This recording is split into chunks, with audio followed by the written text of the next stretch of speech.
Hello, Matthew. Hey, Mitch, how you guys doing? Hey, Matt, how you doing? Yeah, we appreciate your taking time because we know you're preparing for a game. And it seems like to me, like yesterday, and yet in some ways a lot longer ago, that we came to your house up and wherever you were living at the time, and you were talking about how you wanted to get involved in some charities. And we said, well, how about, working with kids in a rec center? And next thing you know, you built a football field. And next thing you know, you built an annex to the rec center. Next thing you know, it's got your name on it. And I don't know if you ever look back on that and feel how long ago and how recent ago it feels, but it does to me. What do you think? Yeah, absolutely. I can remember that conversation like it was yesterday. And at the same time, it's been really cool to watch the place grow, and see all the kids and families and people in the community, to see those people grow, see those people get opportunities that they probably wouldn't have gotten had we not, been able to pull this thing together. And that's where I give you guys a ton of credit, Mitch, obviously, with what you've done in the city of Detroit, second to none. And it was just fun to be a part of it. Every time we come back to the city, we see people, or we stop by and see people that have been positively impacted by what we were able to do there. And anywhere you look throughout the city, the stuff that you guys at Safe Play are doing is an incredibly positive thing and a cool thing to be a part of. Well, your legacy here and your name on that building means a lot to the city. And I got to tell you, for all the insanity that is going on here in Detroit for the Lions, and you can only imagine because you were here for so long. There's an awful lot of Stafford 9 jerseys, right, Kenny? Oh, when you go to a Lions game, it's like, I want to say to them, you do know he's not here anymore, right? But they just, I mean, that must make you feel good.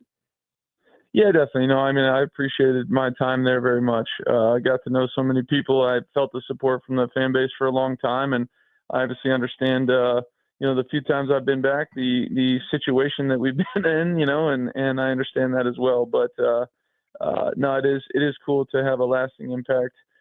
Football aside, that's the thing to me is football is football. It's fleeting. It's not something that I'm going to be able to do forever or whatever. So but that Safe Play Center will be there for a long, long time, and hopefully help generations of people, which is something I'm, more proud of than any ball I threw or a touchdown we scored or game we won. Well, I know you often talk about, your kids were born here and everything. And now, how old are they at this point? What's the youngest to the oldest? My twins are 7. I've got a 6-year-old and a 4-year-old. Wow. So are they, do they have a sense of dad as a football player now? Yeah, they're, every once in a while they'll come down for pregame down on the field here in LA, and I'll get to, give them a hug. And it kind of started out as, they would come to the games and, they might make it through a quarter or two, and then the crayons came out or the iPad came out or something like that. And I do the same thing. That's not much different exactly. than me. And now they're telling me how proud they are of themselves, that they watched the whole game, they cheered, and Kelly's telling me how well they did. And so no, they're loving it. They enjoy it, and I enjoy having them, knowing that they're there, that they're going to be, cheering for me and understanding what's going on. Well, is the 4-year-old saying you're not picking up the blitz?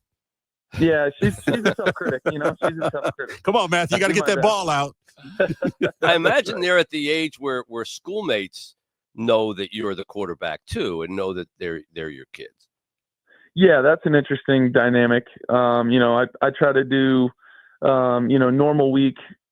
Tuesdays are off days. I'm trying to take them and pick them up from school. Monday afternoons, every once in a while, I can sneak by, or, so I'm trying to do as much as I can to be able to, drop them off and pick them up and be around. And every once in a while, we'll get a couple kids that'll run up and have me sign a jersey or a card. And, my girls say something and, oh, Dad, you're, so-and-so, girls, I'm just your dad. That's what it is. And they have a healthy respect and understanding for that too, that the fact of the matter is I'm dad, and try to make it feel that way for them as much as I can. I'm curious, in LA, are you a bigger or lesser celebrity than in Detroit? Because, of course, in LA, they've got every movie star out there, and people are used to recognizing them. Do you notice a difference? Yeah, I feel like it's probably less, Uh-huh. It's just different, but I would say probably less in the fact that people are probably, looking for Leonardo DiCaprio and all those guys more than they are looking for me. So it's a different feel. It's a ginormous city with a bunch of people and a bunch of things going on. So in a way, it's good. In a way, you miss the small town feel sometimes of Detroit and felt like you knew everybody and they knew you too. So it give and take in every city but have enjoyed my time, obviously. Well, we don't run into Leonardo DiCaprio very often around here, so nobody's looking for him. Not at all. Now, of course, the most important question I know Kenny wants to ask, and I've delayed the obvious, how do you beat the Buffalo Bills? Because we need to know this by Sunday, please. I'm not giving any secrets. You kidding me? Come on. No. You don't care if Buffalo wins. You want them to lose. No, it's I'll tell you, they're a hell of a football team, and Josh Allen is playing it in an MVP level, man. He was special the other night. We just did enough on offense to be able to keep up with them, and then obviously, we had a big play on special teams that did a great job of getting us 7 points there as well. So it's I don't know, whatever it is. Be ready for a 4-quarter fight. I know that because they're a really solid football team. You guys on one of your late season runs again too. I see you guys peaking up. You're healthy now, and it looks like if you win them all, you're in the playoffs and you win the division. So you're looking good out there. I appreciate it. Yeah, we dealt with since the start of training camp. It was kind of crazy. Just quite a few injuries. Whether it was Puka twice or Cooper. And then a bunch of our linemen during training camp. I mean, we were decimated early, and guys are starting to finally get, healthy and get some more reps under their belts. And, doing our defense did a really nice job of, keeping us in some ball games, early in the year. And it's nice to be able to repay that last week with a bunch of points to win a game and against Buffalo. Well, yeah, you played spectacular. I thought that last drive to chew up the clock, which is what you have to do with these guys. And I think the Lions are going to try to do the same thing. It's like whatever you could do to keep Josh Allen off the field. Like maybe, in the second down, why don't we just gain 1 yard so that we can try to go to third down? And given that Dan Campbell goes for fourth downs all the time, we elongate the game anyhow, right. Yeah, no doubt. That's become a bit of an interesting topic in sports. How do you feel about that in terms of, sort of the increased attitude of going towards fourth downs, which he seemed to have ignite, but it seems to be picking up in a few corners?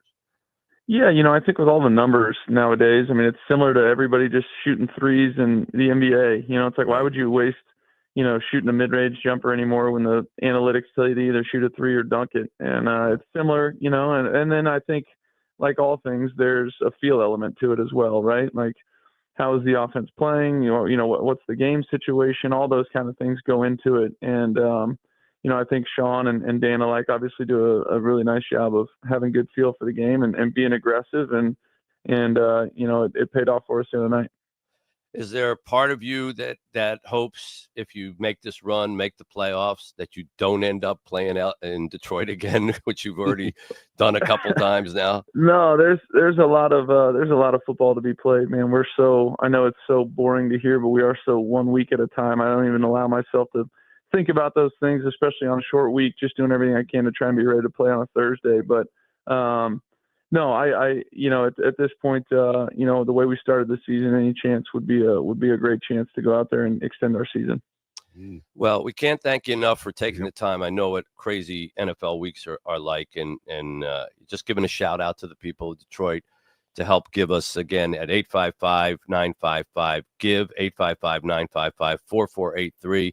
We're going to try to cook up some kind of package with you to do something, and we'll figure out what it is and tell people shortly.